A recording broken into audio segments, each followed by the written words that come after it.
سلام. د بریالیتوب تور کوچنی کتاب د روبین شرما اثر د ژباړه میراحمد یاد کړی او زه حکمت آریان یې درته وړاندې کوم.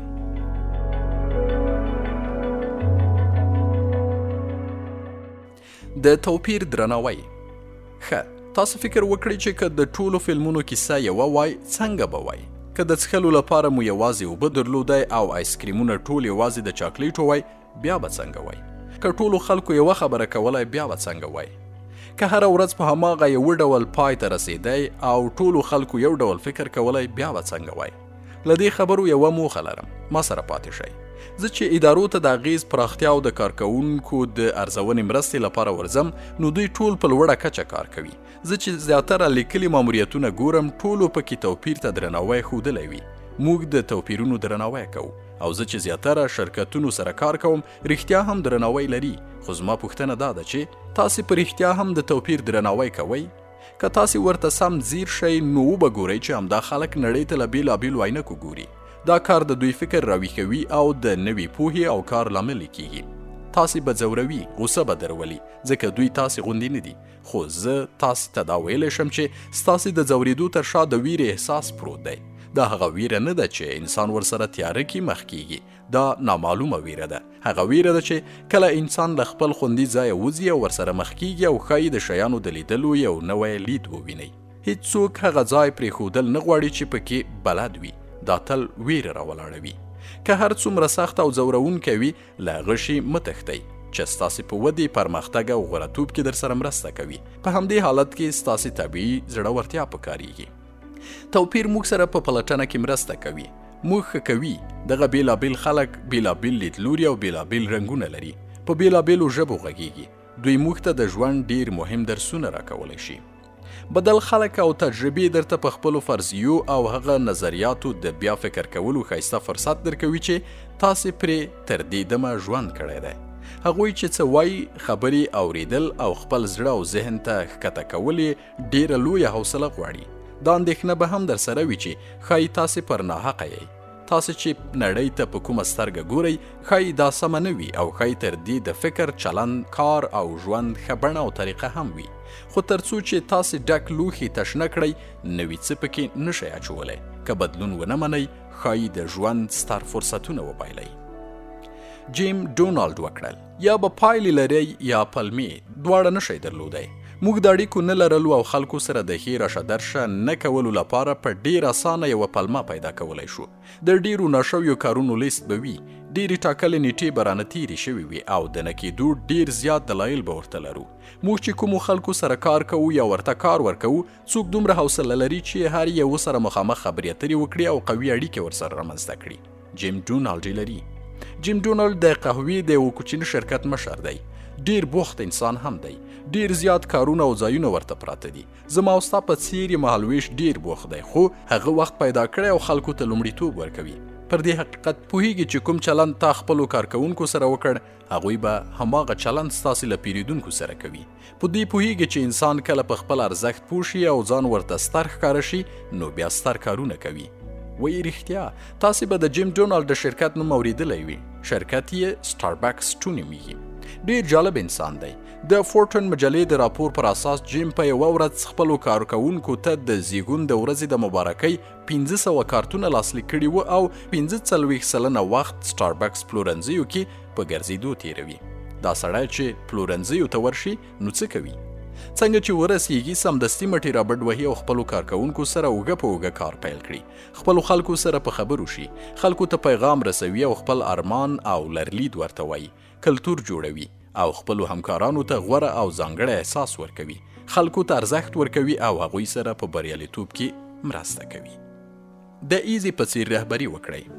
اسیادور شارپ په 1961 کال کې د فور سیزنز په نوم یو شرکت ساز کړ چې یو هوټل یې درلود.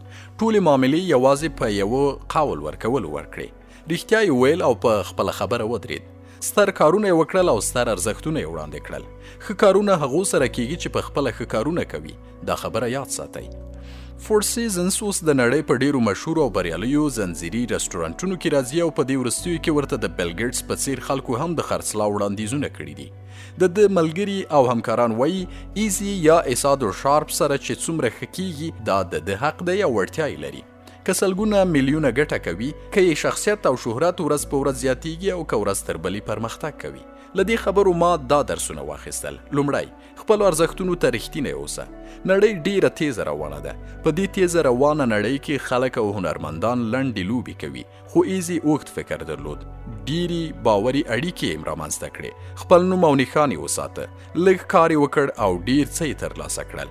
په دې کیسه کې نه و چې نور څنګه دي او اخلاقي دي که غیر اخلاقي، یوازې خپل ځان سره رښتینی پاتې شو. دوم، کوچني شیان د لوی لامل کیږي. د ایزي ارمان کوچنی پیل شو، خو هره ورځ یې وپاله. هره ورځ کوچني کوچني پرمختګونه د وخت په تیریدو ډیر لوی پایلې راوړي. دا یاد ساتئ چې بری د ورځې په 1% ګټې ترلاسه کیږي. نو تاسو چې همدا نن هر څه کوئ، ایزي پکې خپل الګو یا ماډل کړئ. رهبري همدا ده چې خپل اوسنی حالت بدل کړئ او خپل ارماني حالت ته حرکت ورکړئ. په دې حالت کې دا مهمه نه ده چې ستاسې موفقیت څومره لوړ دی، بلکې مهمه دا ده چې ستاسې ژمنتیا څومره ژوره ده.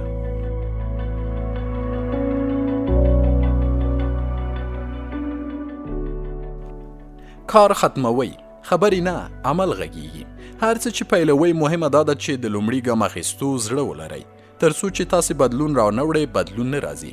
خو که چیرې تاسې یو کار پیل کړئ او ختم یې نه کړئ، نو څه فایده؟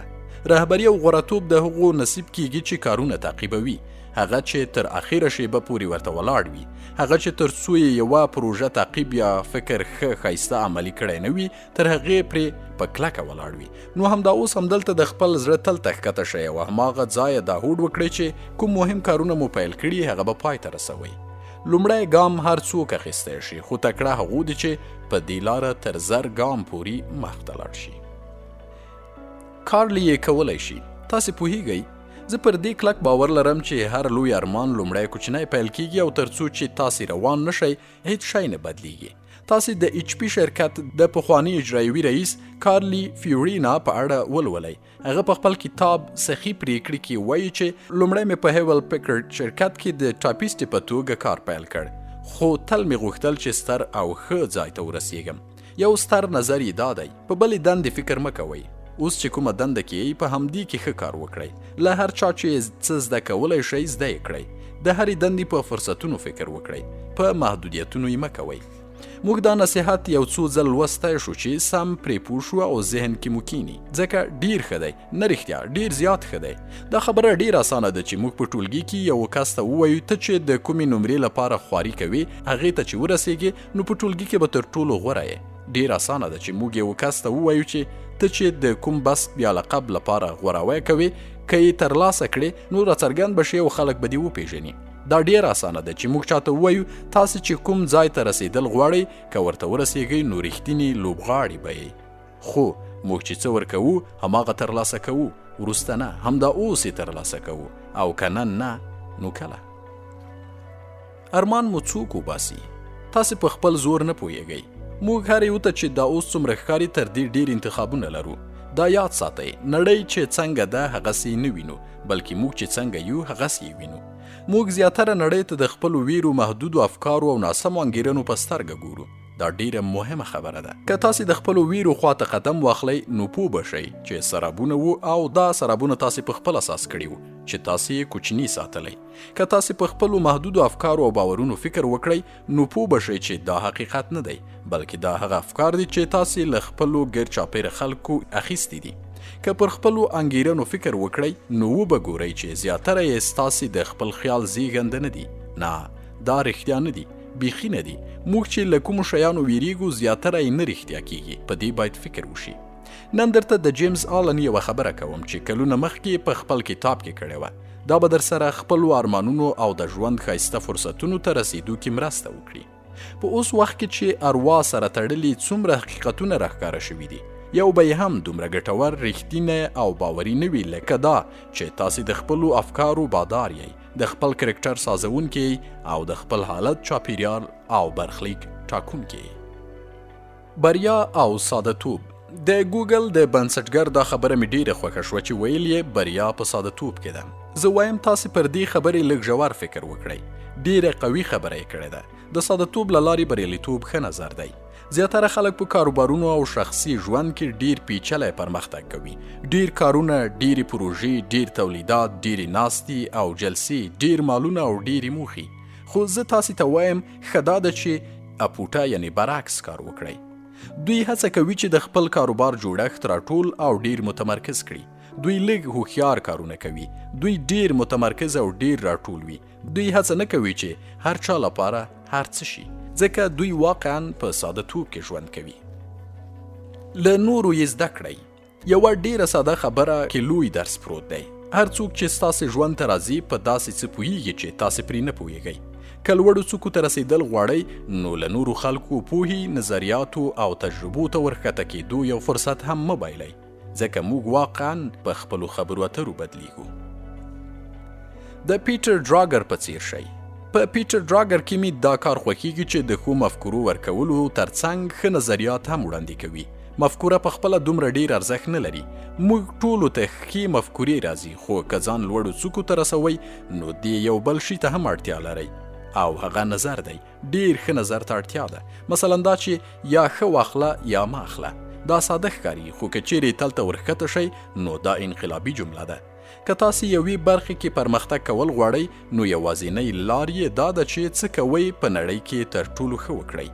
زیاتره کاروبارونه او خلک په ډیرو کارونو بوخت دي، خو په دې تمرکز ترې هیر دی چې تمرکز مو مهارت او استادۍ ته رسوي. که تاسې چیرې یو څو شیان یا لوی شی راواخلئ، تمرکز پرې وکړئ او پاتې وخت مو هماغه برخه په تخصص تیر کړئ نو ډیر لوړ ځای ته پکې رسېدلی شئ. یا ښه واخلئ یا ما اخلئ. په کوم میدان کې چې ګټه نشئ کولی هلته ولې لوبیږئ؟ هسې خپل وخت ولې ضایع کوئ؟ د دې پر ځای خپل ځای ولټوئ. لومړی هغه برخې وپیژنئ چې تاسې پکې ښه یئ، او بیا هغه برخې ته د ورتګ قوي هوډ وکړئ. هلته به ډیرې لاسته راوړنې ولرئ.